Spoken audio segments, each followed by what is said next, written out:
नमस्कार दोस्तों। आज हम भारतीय राष्ट्रीय आंदोलन के बारे में पढ़ेंगे। भाग नंबर 3 के बारे में पढ़ेंगे। अगर आप इस चैनल पर नए हैं तो इस चैनल को सब्सक्राइब जरूर करें, बेल आइकन प्रेस करें, जिससे जैसे ही नया वीडियो अपलोड होगा उसका नोटिफिकेशन आपके पास पहुंच जाएगा। वीडियो को लाइक करें, वीडियो को कमेंट करें और अपने ज़रूरतमंद दोस्तों के साथ इसको ज़्यादा से ज़्यादा संख्या में शेयर करें। शुरुआत करते हैं अपन फर्स्ट क्वेश्चन से। फर्स्ट क्वेश्चन है, निम्नलिखित में से होम रूल मूवमेंट किसने शुरू किया था? होम रूल मूवमेंट किसने शुरू किया था? तो ये ध्यान रखना, एनी बेसेंट और तिलक ने शुरू किया था। मूलतः होम रूल की स्थापना करने के संबंध में योजना श्रीमती एनी बेसेंट ने बनाई थी। स्वशासन आंदोलन का शुभारंभ 2 जनवरी 1914 को साप्ताहिक समीक्षा पत्रिका कॉमनवेल्थ के प्रकाशन के साथ शुरू हुआ था। इस पत्रिका ने ब्रिटिश राष्ट्रमंडल के अंतर्गत स्वशासन के उद्देश्य को ध्यान में रखते हुए धार्मिक स्वतंत्रता, राष्ट्रीय शिक्षा, सामाजिक और राजनीतिक सुधारों को अपना आधारभूत कार्यक्रम बनाया। इस कार्यक्रम के अनुसरण हेतु 2 पृथक होम रूल लीगों की स्थापना भी की गई थी। दोनों लीग एक दूसरे की पूरक थी। 28 अप्रैल 1916 में तिलक ने इंडियन होम रूल लीग की स्थापना की थी और उसके 5 माह बाद सितंबर 1916 में श्रीमती एनी बेसेंट ने होम रूल लीग की स्थापना की थी।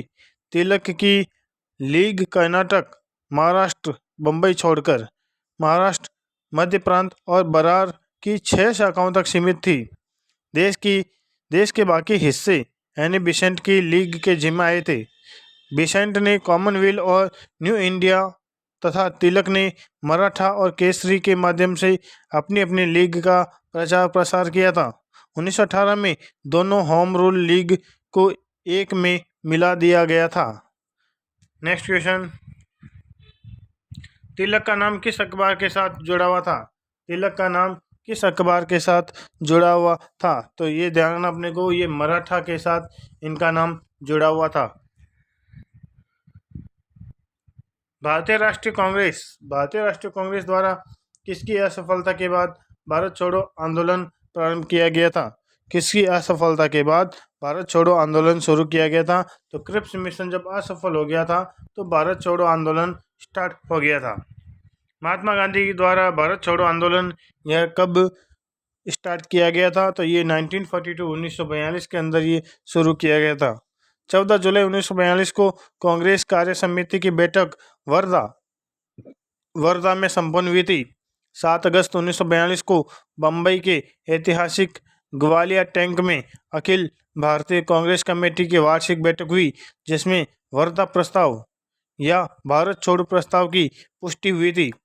थोड़े बहुत संशोधन के बाद 8 अगस्त 1942 को प्रस्ताव स्वीकार कर लिया गया और अंग्रेजों के विरुद्ध भारत छोड़ो आंदोलन प्रारंभ करने की घोषणा की गई थी। नेक्स्ट क्वेश्चन,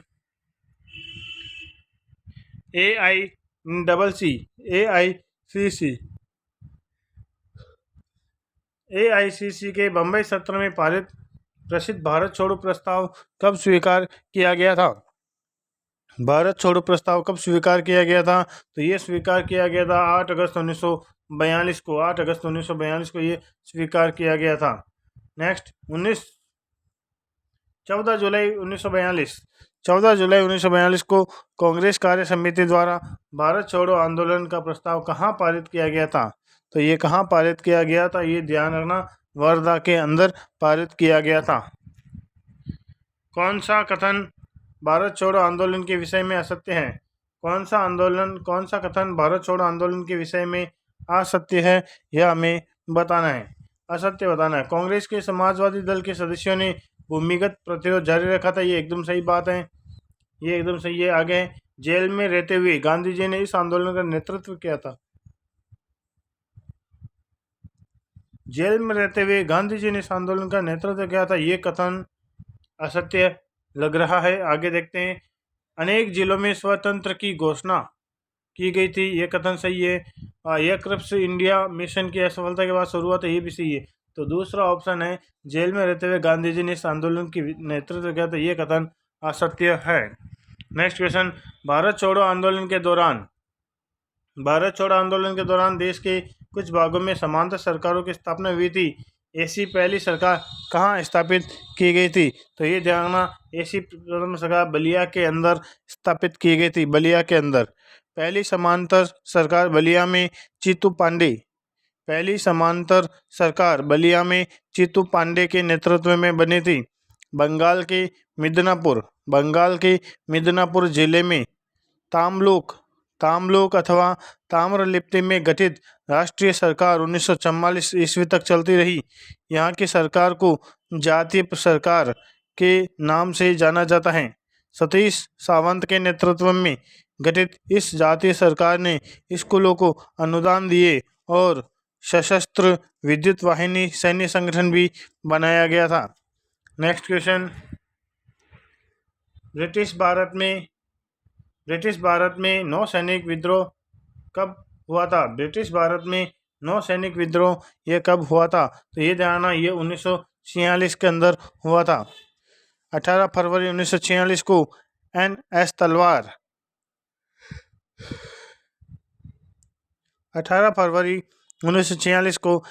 तलवार नामक जहाज के कर्मचारियों ने ब्रिटिश सरकार के समक्ष खराब खाना मिलने की शिकायत की थी।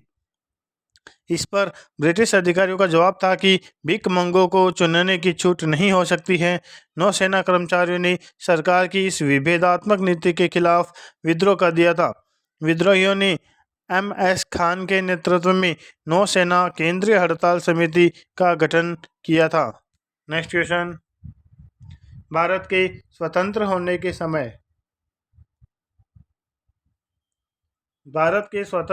समय ब्रिटिश प्रधानमंत्री कौन थे जब भारत आज़ाद हुआ था तब? तो उस समय थे क्लेमेंट एटली। 20 फरवरी 1947 को एटली, जो कि ब्रिटिश प्रधानमंत्री था, इसके द्वारा ब्रिटिश संसद में भारत की स्वतंत्रता की घोषणा की गई, जिसमें कहा गया कि जून 1948 ईस्वी तक भारत की सत्ता उत्तरदायी भारतीय सरकार को अंतरिम करने की कार्यवाही की जाएगी। नेक्स्ट क्वेश्चन, निम्न में से कौन सा युग्म सम्मिलित नहीं है? यह हमें बताना है। कौन सा युग्म सम्मिलित नहीं है? कलकत्ता कॉरपोरेशन एक्ट ये 1899 में लागू हुआ था, एकदम सही कथन है। इंडियन यूनिवर्सिटी एक्ट ये 1902 के अंदर लागू नहीं हुआ था, ये कथन इसमें गलत है। और आगे एंशियंट मॉन्यूमेंट एक्ट 1904 में लागू हुआ था, सही है। बंगाल विभाजन 1905 में हुआ, ये भी सही है। दूसरा ऑप्शन इसके अंदर सम्मिलित नहीं है। Next, new lamps for old लेखों की एक श्रृंखला लिखी गई थी। किसके द्वारा लिखी गई थी? यह अरबिंदो घोष के द्वारा लिखी गई थी। New lamps for old Aurobindo Ghosh द्वारा लिखित एवं 1893 में प्रकाशित लेखों की एक श्रृंखला है। नेक्स्ट क्वेश्चन, 19वीं सदी के उत्तरार्ध में निम्न में से कौन सा एक राष्ट्रवादी समाचार पत्र था? 19वीं सदी के उत्तरार्ध में निम्नलिखित में से कौन सा एक राष्ट्रवादी समाचार पत्र था? ये हमें बताना है। तो ये था द ट्रिब्यून। कौन सा था? The Tribune. Sir Dayal Singh Majithia एवं सुरेंद्रनाथ बनर्जी ने 1877 में अंग्रेजी में दैनिक ट्रिब्यून लाहौर से शुरू किया था, जिसे उदारवादी राष्ट्रीय विचारधारा का प्रतिनिधि कहा जाता है। नेक्स्ट क्वेश्चन, निम्नलिखित में से किसे मदर ऑफ इंडियन रिवॉल्यूशन कहा जाता है? निम्नलिखित में से किसे मदर ऑफ इंडियन रिवॉल्यूशन कहा जाता है? तो मैडम बीकाजी कामा को मदर ऑफ इंडियन रिवॉल्यूशन कहा जाता है। बीकाजी रुस्तम कामा क्रांतिकारी राष्ट्रवाद की समर्थक थी। उन्होंने यूरोप में एवं अमेरिका से क्रांति का संचालन किया था और जेनेवा से वंदे मातरम पत्रिका निकाली थी। 1907 में इन्होंने स्टुटगार्ट यानी जर्मनी की अंतर्राष्ट्रीय समाजवादी कांग्रेस में भाग लिया, जहां इन्होंने प्रथम भारतीय राष्ट्रीय झंडे को फहराया, जिसकी डिजाइन इन्होंने स्वयं ही तैयार की थी। इसी सम्मेलन में इन्होंने अपनी पूरी शक्ति के साथ स्वतंत्रता के लिए संघर्ष करने के संकल्प की उद्घोषणा भी की थी। ये 30 वर्षों तक पेरिस में भारत की स्वतंत्रता के लिए काम करती रही थी। वह भारतीय क्रांति की मां के रूप में विख्यात है। नेक्स्ट क्वेश्चन, जर्मनी में आयोजित एक अंतर्राष्ट्रीय सम्मेलन में किसने भारत के प्रथम राष्ट्रीय ध्वज को फहराया था? तो किसने फहराया था? तो ये ध्यान रखना, ये मैडम भीकाजी कामा ने फहराया था। महात्मा गांधी द्वारा संपादित समाचार पत्र कौन सा है? महात्मा गांधी द्वारा संपादित समाचार पत्र कौन सा है? यह है नवजीवन। गांधी जी ने नवजीवन पत्र का संपादन किया था। इसका प्रकाशन 1919 से 1931 तक अहमदाबाद से हिंदी और गुजराती में होता था। नेक्स्ट क्वेश्चन, गांधी जी ने हिंद स्वराज की रचना की थी, कब की थी? जब वे जहाज में इंग्लैंड से दक्षिण अफ्रीका की यात्रा कर रहे थे, तब उन्होंने हिंद स्वराज की रचना की थी। जहाज में इंग्लैंड से दक्षिण अफ्रीका की यात्रा कर रहे थे, उस समय इन्होंने इसकी व्याख्या की थी, रचना की थी। विचारात्मक पुस्तक हिंद स्वराज महात्मा गांधी ने मूल रूप से गुजराती भाषा में, किस भाषा में?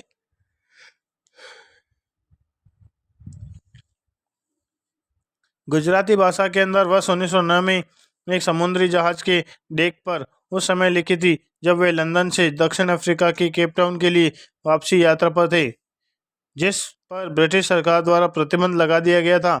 इसके बाद प्रतिबंध से बचने के लिए इसे अंग्रेजी में अनुवादित किया गया था। अंग्रेजी के अंदर इसको अंग्रेजी के अंदर इसका संपादन किया गया था। नेक्स्ट क्वेश्चन, गांधी जी ने हिंद स्वराज पुस्तक किस वर्ष लिखी थी? गांधी जी ने हिंद स्वराज पुस्तक कब लिखी थी? ये 1909 के अंदर ये पुस्तक लिखी थी। नेक्स्ट क्वेश्चन, भारत का आर्थिक इतिहास के लेखक किसे कहा जाता है? भारत के आर्थिक इतिहास का लेखक किसे कहते हैं? रमेश चंद्र दत्त को कहा जाता है। रमेश चंद्र दत्त को भारत का आर्थिक इतिहास के लेखक भी कहा जाता है। नेक्स्ट क्वेश्चन, पंडित जवाहरलाल नेहरू ने किस जेल में रहकर भारत की खोज नामक पुस्तक लिखी थी? पंडित जवाहरलाल नेहरू ने किस जेल में रहकर भारत की खोज डिस्कवरी ऑफ इंडिया नामक पुस्तक इन्होंने लिखी थी? तो ये अहमदनगर की जेल में रहकर लिखी थी। अहमदनगर। भारत एक खोज पुस्तक के लेखक पंडित जवाहरलाल नेहरू हैं। नेहरू जी ने इस पुस्तक को इंग्लिश में लिखा था, लेकिन बाद में इस पुस्तक का हिंदी और बहुत सी अन्य भाषाओं में अनुवाद किया गया था। सन 1944 में स्वतंत्रता आंदोलन के समय अहमदनगर के किले में 5 महीनों के अपने कारावास के समय में इसे नेहरू जी ने लिखा था। नेक्स्ट क्वेश्चन, किस लेखक की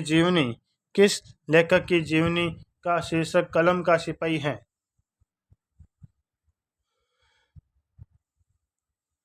किस लेखक की जीवनी की शीर्षक का कलम का सिपाही है? तो ये किसकी है? ध्यान, तो ये मुंशी प्रेमचंद की है। किसकी है ये?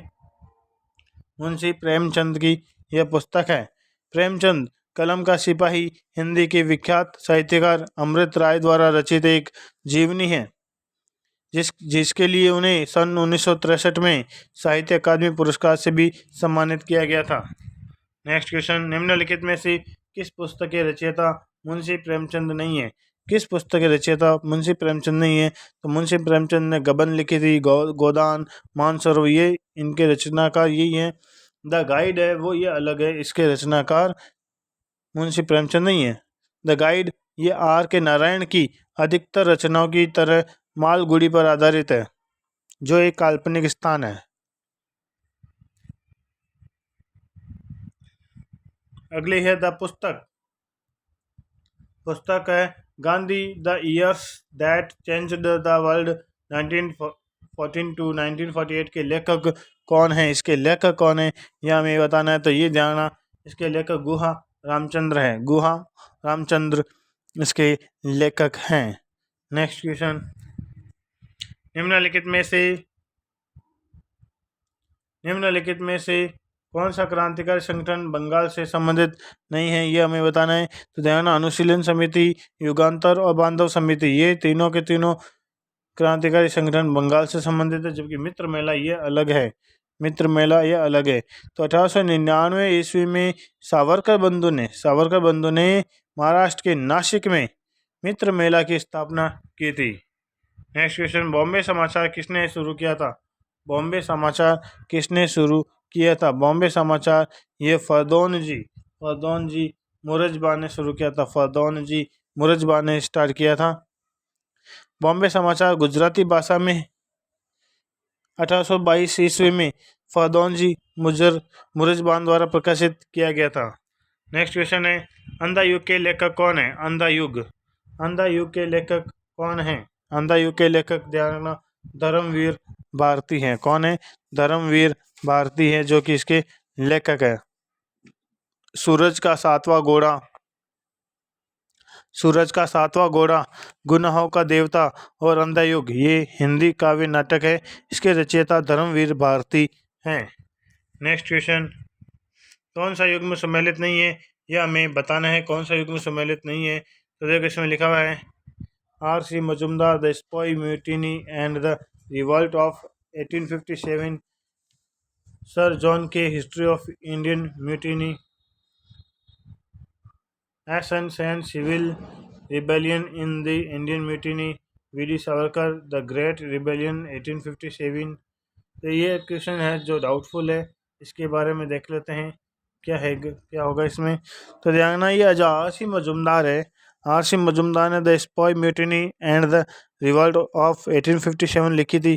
कर्नल मालेसन, ध्यान, जिसमें लिखा था history of the Indian mutinies of 1857, ये किसके द्वारा लिखी गई? कर्नल मॉलेसन के द्वारा लिखी गई। किसके द्वारा? कर्नल मॉलेसन के द्वारा लिखी गई है। आगे civil rebellion in the Indian mutiny 1857, ये B.M.B. चौधरी के द्वारा लिखी गई है। और द ग्रेट रिबेलियन ऑफ 1857 ये सैयद मोनुल हक के द्वारा लिखी गई है। तो इसके अंदर क्वेश्चन थोड़ा अलग होना चाहिए, कौन सा सम्मिलित है ऐसा होना चाहिए, ये नहीं, इसमें नहीं आना चाहिए। तो केवल ये एक ही सम्मिलित है, बाकी तीनों असम्मिलित है। नेक्स्ट क्वेश्चन है, राष्ट्रीय स्वतंत्रता संग्राम के निम्न आंदोलनों का सही कालक्रम क्या है? ये हमें बताना है। तो ध्यान रखना, ये 4 ऑप्शन दिए हुए हैं, इनमें से आपको बता देते हैं। जो होम रूल है, आपको याद रखना, होम रूल आंदोलन है ये 1916 ईस्वी में था।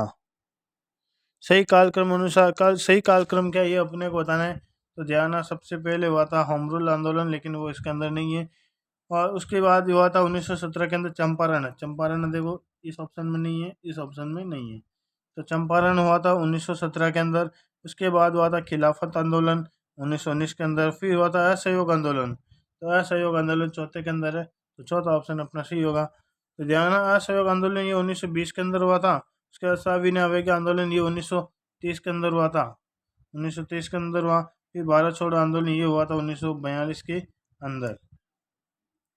नेक्स्ट क्वेश्चन, निम्नलिखित आंदोलनों को आरोही कालक्रम के अनुसार जमाइए।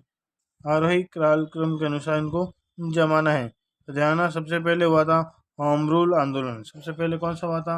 होम रूल आंदोलन। उसके बाद हुआ था खिलाफत आंदोलन। खिलाफत आंदोलन के बाद हुआ था सविनय अवज्ञा आंदोलन। उसके बाद हुआ था भारत छोड़ो आंदोलन। तो ध्यान अपना 1 3 2 4, 1 3 2 4 ऑप्शन सही होगा, तो अपना ऑप्शन नंबर 4 इसमें एकदम सही है। नेक्स्ट क्वेश्चन है, सुमेल कीजिए, सम्मिलित करना है इनको, कौन सा सही सम्मिलित है, कैसे है, इसके बारे में देखना है। तो ध्यान रखना, इसके अंदर असहयोग आंदोलन ये हुआ था 1920 के अंदर। असहयोग आंदोलन है ये हुआ था 1920 के अंदर। बंगाल का विभाजन हुआ था 1905 के अंदर। और अगर बात करें गांधी इरविन पैक्ट, तो गांधी इरविन पैक्ट ध्यान रखना ये हुआ था 1931 के अंदर। और चोरी चौरा कांड ये हुआ था 1922 के अंदर। चोरी चौरा कांड कब हुआ था? 1922 के अंदर हुआ था। तो राष्ट्रीय आंदोलन का क्रम, बंगाल का प्रथम विभाजन 1905 में हुआ था। असहयोग आंदोलन 1920 में हुआ था। चोरी चौरा कांड 1922 में हुआ था। गांधी इरविन पैक्ट ये 1931 के अंदर हुआ था। नेक्स्ट क्वेश्चन की बात करते हैं, गांधी जी के निम्नलिखित सत्याग्रह आंदोलन का सही कालक्रम क्या है, ये हमें बताना है। सही कालक्रम क्या है? तो ध्यान, सबसे पहले हुआ था चंपारण सत्याग्रह। सबसे पहले कौन सा हुआ था? चंपारण सत्याग्रह हुआ था, ये 1917 के अंदर हुआ था। उसके बाद खेड़ा आंदोलन ध्यान 1918 के अंदर हुआ था। खेड़ा आंदोलन कब हुआ था? 1918 के अंदर हुआ था। फिर है अहमदाबाद मिल सत्याग्रह, ये 1918 के अंदर हुआ था। ये कब हुआ था? ये 1818 के अंदर हुआ था। फिर है रोलेक्ट एक्ट, ये हुआ था अपने 1919 के अंदर। रोलेक्ट एक्ट है ये 1919 के अंदर हुआ था ये। तो देख लीजिए इसमें कौन सा सम्मिलित है। तो 3 2 3 2 4 1, ये ऑप्शन एकदम सही होना चाहिए। नेक्स्ट क्वेश्चन सम्मिलित, ये भी सम्मिलित करने वाला आ गया है। अपने को बताना है कौन सा कब हुआ था, तो ध्यान रखना इसमें चंपारण सत्याग्रह ये हुआ था। चंपारण सत्याग्रह ये हुआ था 1917 के अंदर। और रोलेक्ट एक्ट की बात करें तो ये रोलेक्ट एक्ट ये हुआ था 1999 के अंदर। उसके बाद है खेड़ा खेड़ा सत्याग्रह ये हुआ था अपने 1918 के अंदर। बारदोली सत्याग्रह हुआ था अपने 1928 के अंदर। बारदोली सत्याग्रह हुआ था। नेक्स्ट क्वेश्चन, महात्मा गांधी से संबंधित निम्नलिखित घटनाओं का कालक्रम अनुसार दीजिए। कालक्रम अनुसार इनको देना है। तो सबसे पहले ध्यान रखना अपने को, सबसे पहले खेड़ा सत्याग्रह हुआ था। सबसे पहले कौन सा हुआ था? खेड़ा सत्याग्रह हुआ था। इसके बाद अगर बात करें तो असहयोग आंदोलन इसके अंदर हुआ था। असहयोग आंदोलन इसके अंदर हुआ था। फिर दांडी यात्रा हुई थी 1930 के अंदर। दांडी यात्रा हुई थी। फिर पूना पैक्ट हुआ था 1932 के अंदर। तो ध्यान अपना तीसरा चौथा, पहला और दूसरा, ऑप्शन नंबर 3 अपना एकदम सही होगा। ध्यान, खेड़ा सत्याग्रह 1918 के अंदर हुआ था। असहयोग आंदोलन 1920, दांडी यात्रा 1930, पूना पैक्ट 1932 के अंदर हुआ था। नेक्स्ट क्वेश्चन है, निम्नलिखित घटनाओं का सही कालक्रम चुनिए। सही कालक्रम इनका बताना है कौन सा होगा। तो ध्यान रखना है सही कालक्रम है। सबसे पहले लखनऊ समझौता हुआ था 1916 के अंदर। लखनऊ समझौता कब हुआ था? 1916 के अंदर। फिर अगर बात करें स्वराज्य दल की बात करें तो ये तो 1923 के अंदर हुआ था। 1923 के अंदर हुआ था ये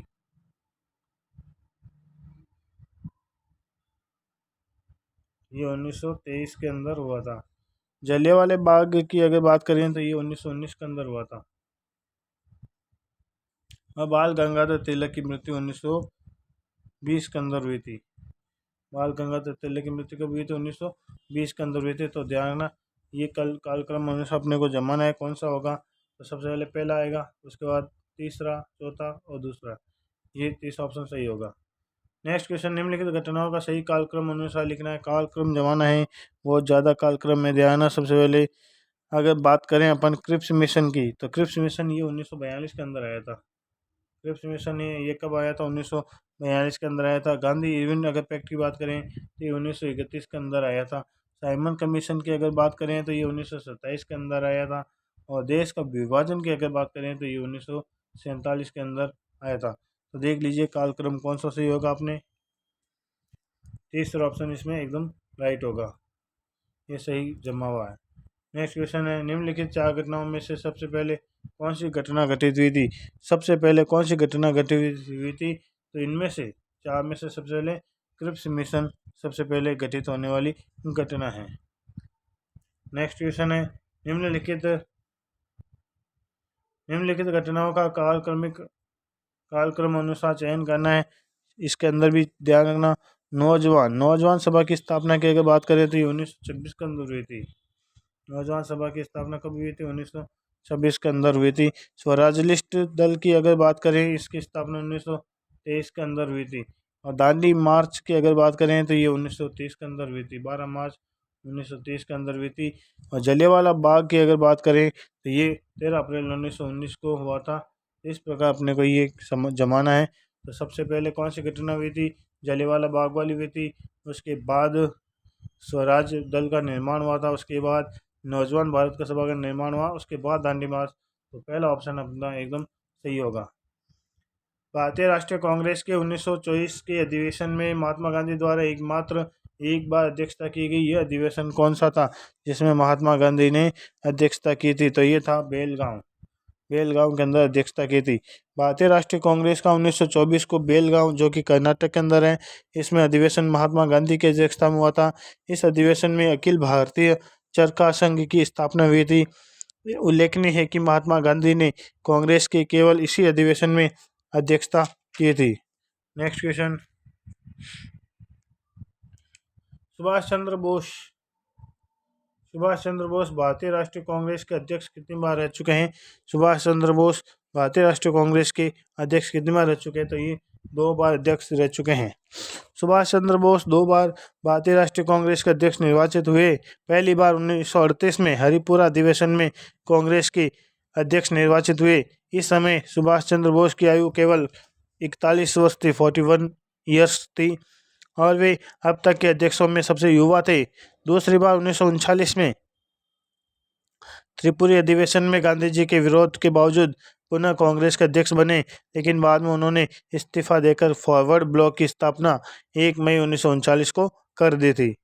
नेक्स्ट क्वेश्चन, भारत के राष्ट्रीय आंदोलन के नेताओं के द्वारा प्रयुक्त रणनीति से संबंधित ऊपर दिए गए अनुच्छेद के आधार पर निम्नलिखित में से कौन सा बेहतर निष्कर्ष निकाला जा सकता है, यह हमें बताना है। कौन सा निष्कर्ष इसमें एकदम सही सेट होता है, तो ध्यान रखना इसके अंदर सबसे सही सेट होगा, राष्ट्रवादी नेताओं ने महिलाओं को उनके अधिकार दिलवाने के लिए समर्थन मांगा और वादा किया था कि स्वतंत्रता के बाद उन्हें वोट देने का अधिकार दिलवाएंगे। ये बात एकदम सही है। नेक्स्ट क्वेश्चन, खान अब्दुल गफ्फार खान ने उत्तरी पश्चिमी सीमांत प्रांतों में शक्तिशाली अहिंसक आंदोलन चलाया था, जिसे किस रूप में जाना जाता है, तो ये ध्यान, खुदाई खिदमतगार आंदोलन कहलाता है। ये खुदाई खिदमतगार आंदोलन कहलाता है। नेक्स्ट क्वेश्चन, कांग्रेस द्वारा पारित पूर्ण स्वराज 1929 के लिए संघर्ष की प्रस्तावना के बाद किस दिवस को स्वतंत्रता दिवस मनाया गया था? ये ध्यान 26 जनवरी 1930 को मनाया गया था।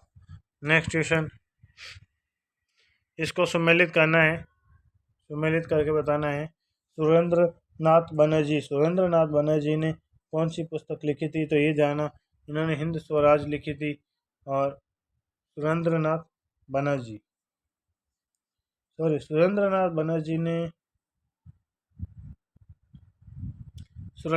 बनर्जी ने लिखी थी ए नेशन इन मेकिंग लिखी थी। दादा भाई नौरोजी की अगर बात करें तो इन्होंने poverty and un British rule in India नामक पुस्तक लिखी थी। सुभाष चंद्र बोस की अगर बात करें तो इन्होंने द इंडियन स्ट्रगल नामक पुस्तक लिखी थी। और हिंद स्वराज ये महात्मा गांधी की पुस्तक है। तो ध्यान रखना, अपना ऑप्शन, पहला ऑप्शन एकदम सही होगा। नेक्स्ट क्वेश्चन, भारत के स्वतंत्रता संग्राम